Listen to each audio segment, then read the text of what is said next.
অনুপমা 10% লাভে একটি বই বিক্রি করেছিল। যদি তিনি বইটি আরও 20 টাকায় বিক্রি করতেন তবে তিনি 15% লাভ পেতেন। বইটির মূল্য কত?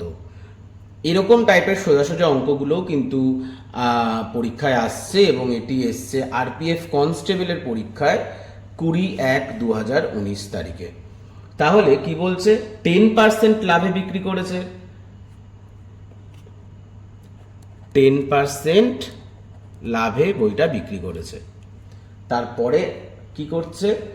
আবার বইটাকে 15% লাভে বিক্রি করেছে। তাহলে কত ডিফারেন্স হচ্ছে? 5% বাড়িয়েছে। 5% বাড়ানোর 5%-এর যে বেড়েছে, লাভ হয়েছে কত টাকায়? 20 টাকার জন্য, কারণ 20 টাকা বাড়িয়েছে বলেই তো তার 5% লাভ হয়েছে। এটাই বলেছে 5% 20 টাকা। তাহলে এক কত? 20/5। তাহলে 100% কত? 20/5 ইন্টু 100। 5 চারা 20 সমান সমান 400 টাকা। তাহলে বইটির মূল্য কত ছিল? বইটির মূল্য ছিল 400 টাকা। অপশান বি সঠিক উত্তর।